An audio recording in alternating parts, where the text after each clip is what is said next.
welcome to the channel. It's Wednesday. It's about just about noontime, and it's hot. I am up here probably in about the center of the moat, just down from my acupuncture place, and I thought I'd get out here and walk around a little bit and show you around some of these side streets and talk to you a little bit about something that it's kind of like a warning more than anything else.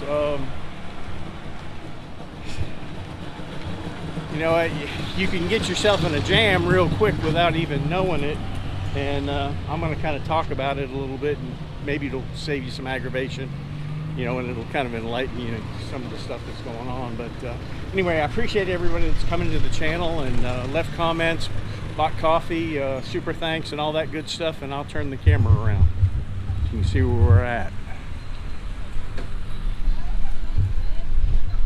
Now over there, I don't remember what was there. There were a bunch of houses and stuff, but they've torn it down and they're using it as a storage area, as well as this place across the street. So we don't know exactly what it is, but there is the old sign from where we are. Let's see if this sign, this side, any better. Yeah, 44. And I think what we'll do is we'll walk up this lane and maybe cut through the temple and get up around the moat somewhere. But what I was going to tell you about, and what kind of crossed me to pick this topic today, is I was looking on the internet this morning, and just about every day when you look,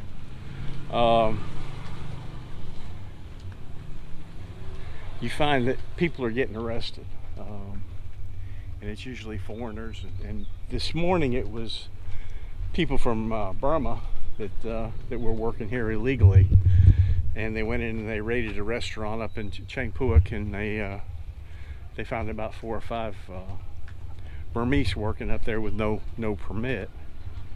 And this is something that they are really cracking down on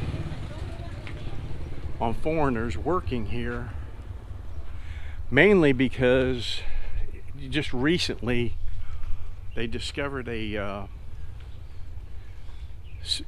school here was issuing documents so people could get educational visas, and they found out that most of the people were working in restaurants that were owned by a particular group of people who were using Thai nominees to open up restaurants. And I'm not going to mention the nationality, but I'm sure y'all can probably guess what I'm talking about. Now I think we will walk through this temple here, and it's going to come out right in front of where I just had my acupuncture done. But they're really cracking down now, and they're checking people. And just it was about a month or so ago here in Chiang Mai, and it just, when it came out, it just blew my mind. This guy had been on Overstay for 25 years, and they caught him and basically jerked him out of his world and put him in detention. And it doesn't say what's happening now, but naturally they'll deport him. But the moral of this is don't ever get when you get here, they'll stamp your passport as to how many days you can stay and when you have to be gone. And when that day is up, you need to be out of the country. And I kind of explained to you why. You can chance it, and if it's less than 90 days and you turn yourself, you turn yourself in leaving the country, basically you're caught. Basically what they'll do, if it's under 90 days, they'll fine you 500 baht per day up to 20,000 baht.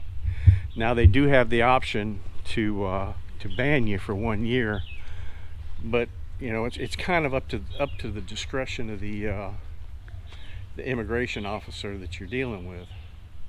But the flip side to that is, okay, say you're say you're 2 or 3 days over and you plan to you plan to just kind of turn yourself in at the airport. Well, in between those 2 or 3 days you get stopped and you get checked, and they find out you're on overstay. Well, the option of going to the airport has just been taken away from you. Basically what they do is they'll take you and they'll put you in detention, and you'll stay there until you can figure out a way to get out of the country. And now when you're in detention like that, you pretty much have to rely on somebody to get you a ticket and somebody to get you out, and hopefully your passport's in order so you're able to get out of the country, because if you're not, you're pretty much stuck. Hello. Swadee Ka. A beautiful little coffee shop here right in the corner, and she is making things. Pretty cool.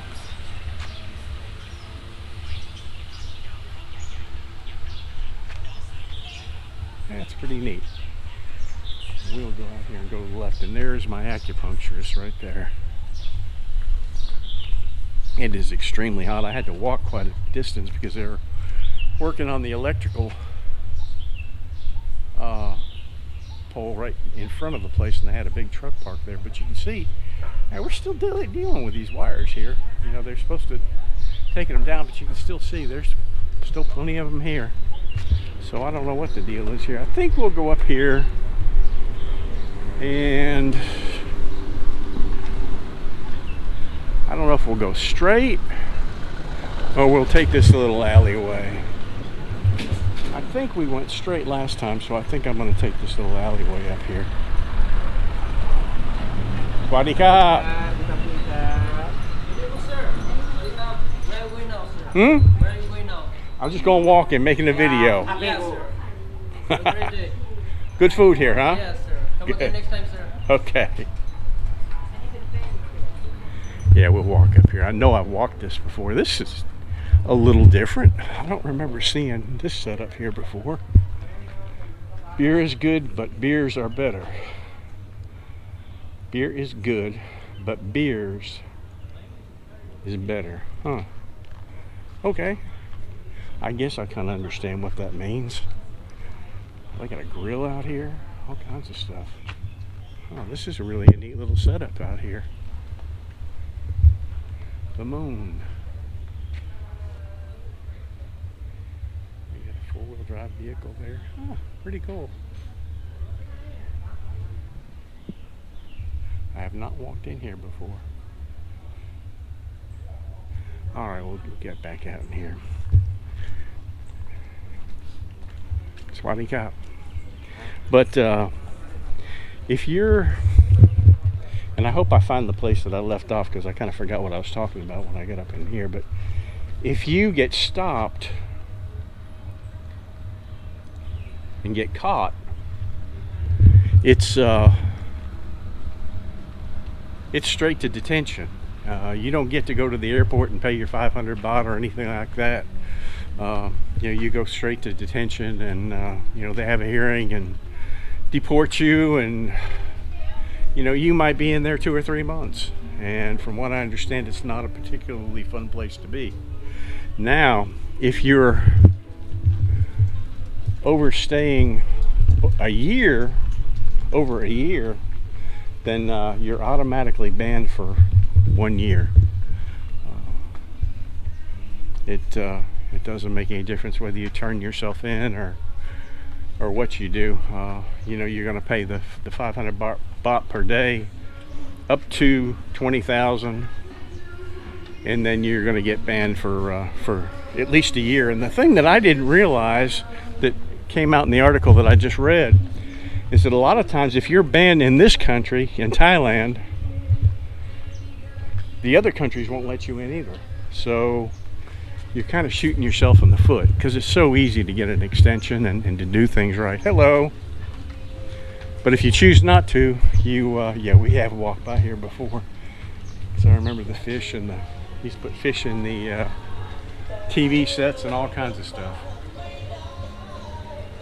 Pretty cool. So cool. Yeah. There we go. So don't play with it. Some of the ones that they have found working, they have also found that, you know, they hadn't been keeping their visas up to date, and they were, you know, they were on overstay. So not only did they get nailed for working, they also got nailed for overstay. And that, you know, like I said, immigration detention is not a place where you want to be. You know, you're mixed up with a bunch of other foreigners, and they say that there's just hundreds of people jammed into a cell. The conditions are just horrible. So don't put yourself in that position, because they will definitely deport you. And they're looking for people, and they're catching them too. And generally what it is, you know, like this guy that had been here for 25 years, there's a lot of stuff on this road. Swaddy Cop.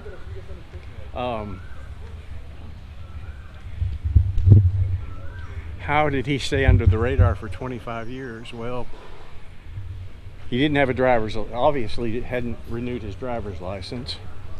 Probably didn't have a car or anything like that.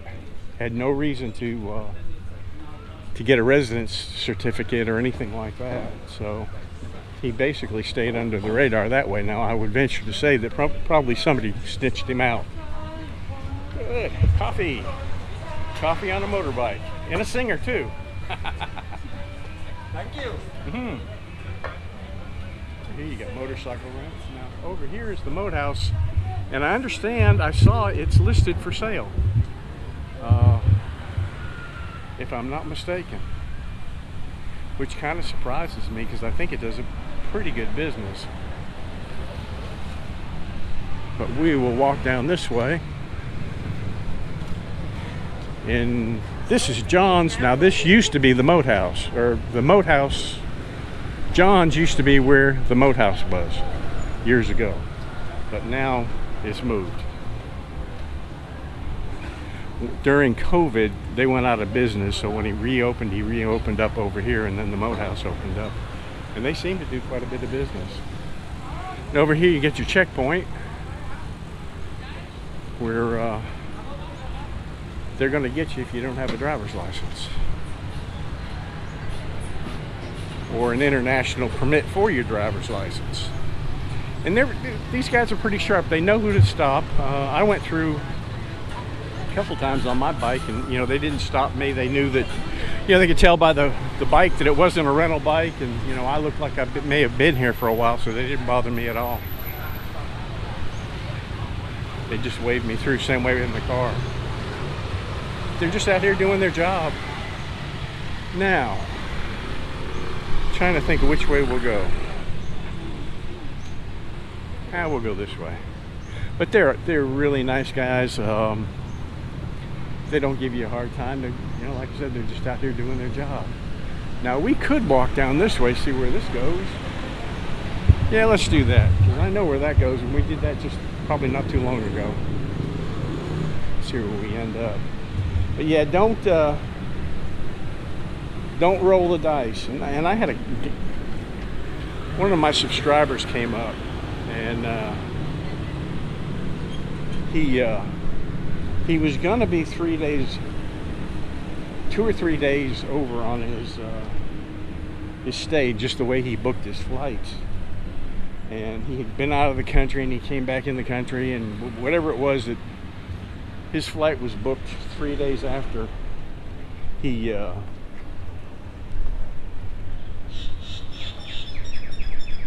know, his date to leave was. And he asked me, what should I do? And you know, my advice was, go get an extension. It's so easy. You just go down there, you pay 1,900 baht, and you're done. And you know, they'll give you 7 days.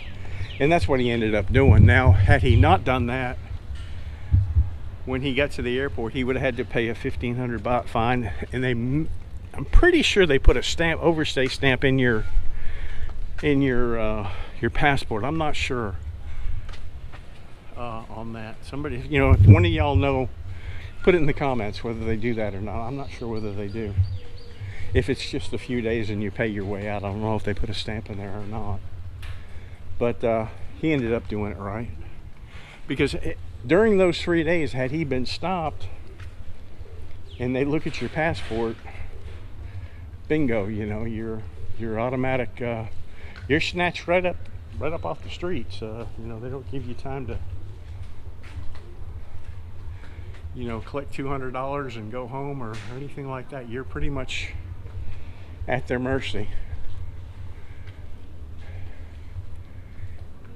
Rhea Health Massage, huh?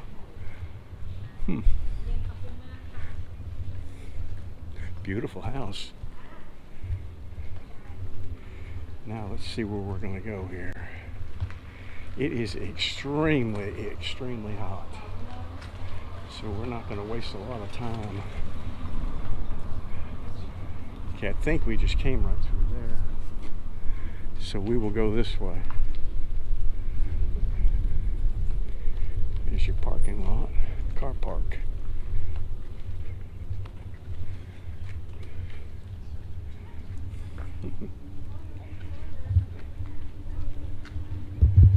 I'll tell you what happened to me once, and it scared me, and it turned out not to be an issue.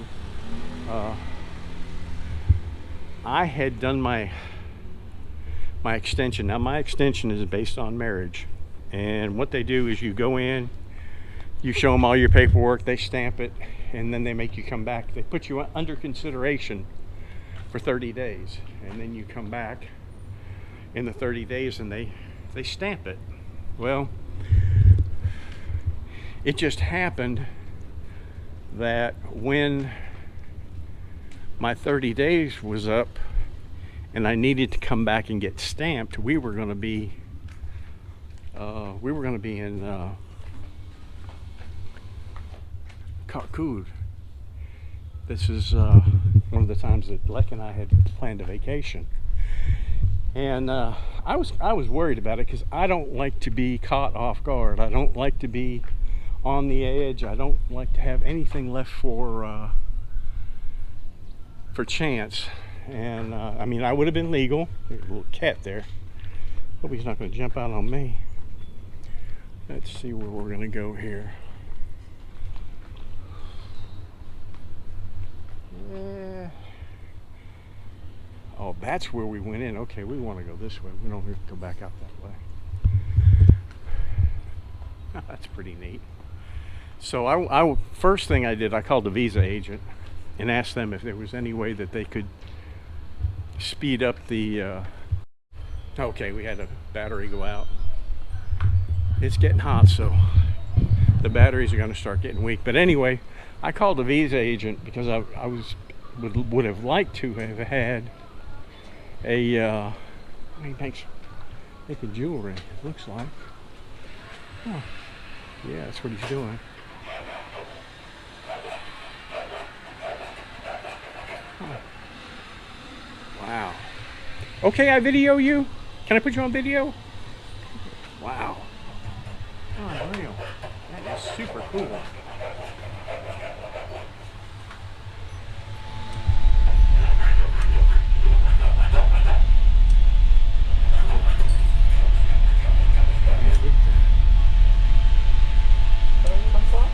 I come from America, but I live in Hangdong.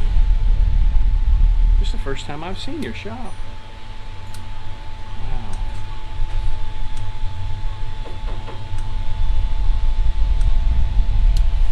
That is beautiful. The master. Thank you. Wow. Now that's the first time I've ever seen anything like that be done.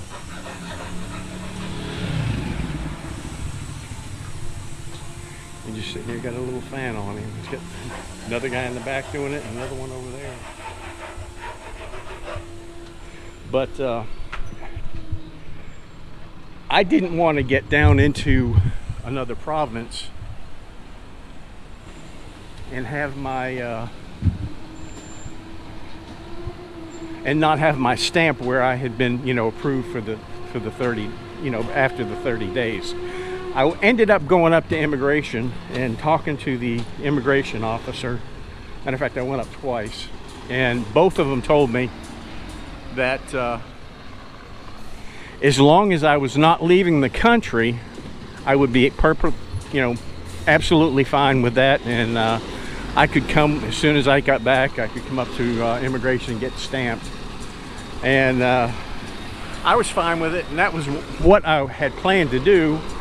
And then lo and behold, we find out I've got bladder cancer, and that trip was kind of scratched. So I never really did get to find out one way or the other.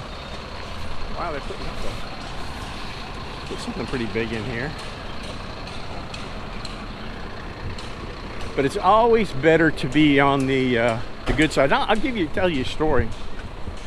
And this happened quite some time ago. Now they've cracked down on the visa runs, and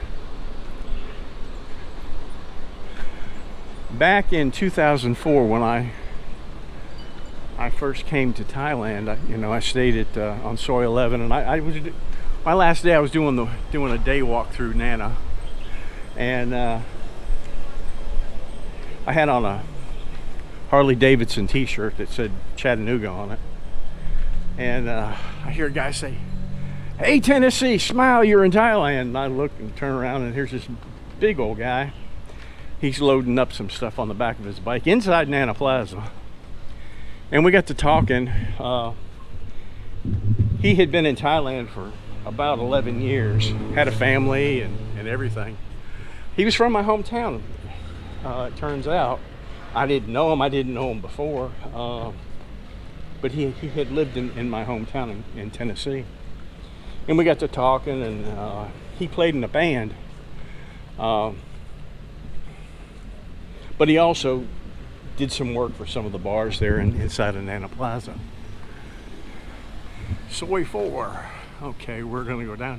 We're coming out on Vape Road now, and we're going to make a left, and that will get us back to the car, back to the car eventually. Some neat stuff. But I made friends with him, and when I got back home in Tennessee, and he had some relatives that he wanted me to get in touch with, and I did, and I talked to him, and he was kind of the renegade of the family, but he wanted to let them know that he was in Bangkok and he was okay. Now there's an exchange booth right in front of the temple. Anyway, we're gonna walk down this way. Buy tickets here for the fights. Swadee Kap. But we kept in touch via email, and the next time I came, I met up with him. Matter of fact, his band was playing on Succumbit Road, not far from where we were staying, and Lek and I went over and we sat down and hello. And when he was done, he came up. Now this is a really neat road to walk. I've walked it before, but I don't think I'll walk it now. It's a little bit too hot. We'll make it around to the car. Wat Some Pow.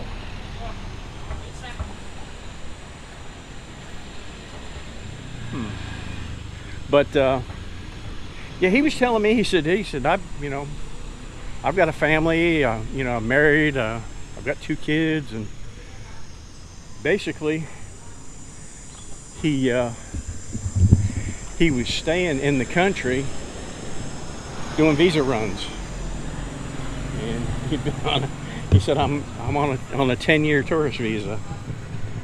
Well, I didn't, at the time I didn't think that much about it. Didn't really, I'm just the dummy that usually does things right. Hi, my friend.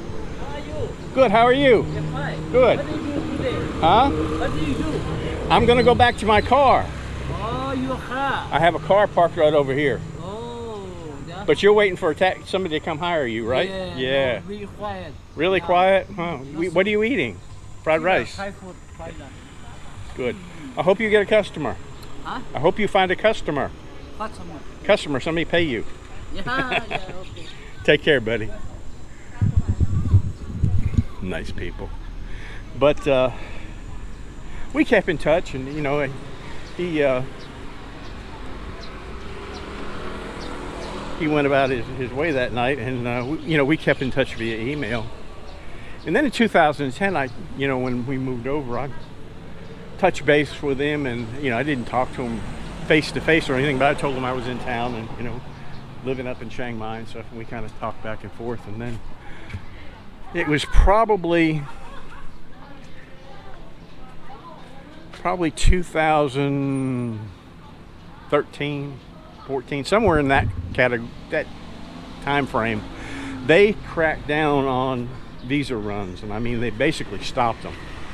And the next message I get from him, he's in Lubbock, Texas, and he's not been able to get back into the country. So I didn't ask him because it wasn't any of my business, but I suspect that they put him on a 10-year ban, or maybe even a lifetime ban. I don't know, because he was working as well as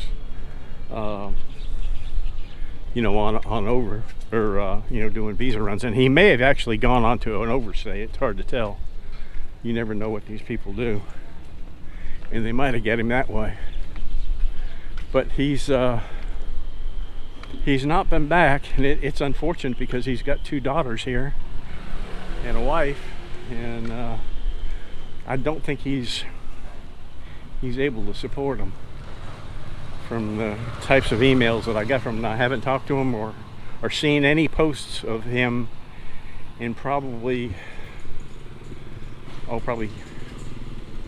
maybe 2 years, so I have no idea what happened to him. Yeah, we'll keep going back this way. But that's what happens. And you know, like the other guy, the guy that was here for 25 years, my guess is somebody dimed him out. You know, if you can manage to live under the radar screen for 25 years and they don't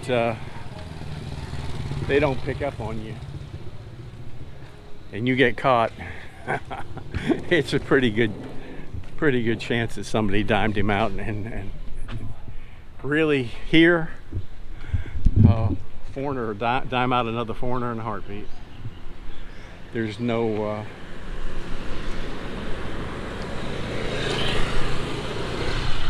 you know, there's no loyalty there at all. And 2, if you're in a business that's competing with a Thai person, you can just about guarantee you're going to get dimed out. Now I can see my car from here. Nothing really to walk down that way. That way goes where I really don't want to go today. So we'll probably just beat it back to the car and end the video up here, because I am sweating and had enough. Hello. Sarah Boutique Taipei Sanctuary. Oh, I just saw where one of the elephant parks has gone out of business and they're shutting down. There we go, and battery overheated again. Yeah, they're shutting down the sanctuary, and it's in Mae Wang. And yeah, I believe it's Mae Wang.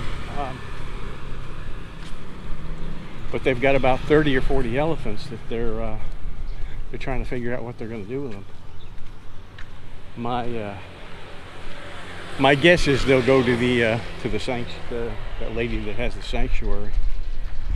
Well, listen, we're back on the car. As you can see, I'm sweating, and I'm going to go get something to drink and go home, put this video up. Hey, I appreciate everybody that has stopped in.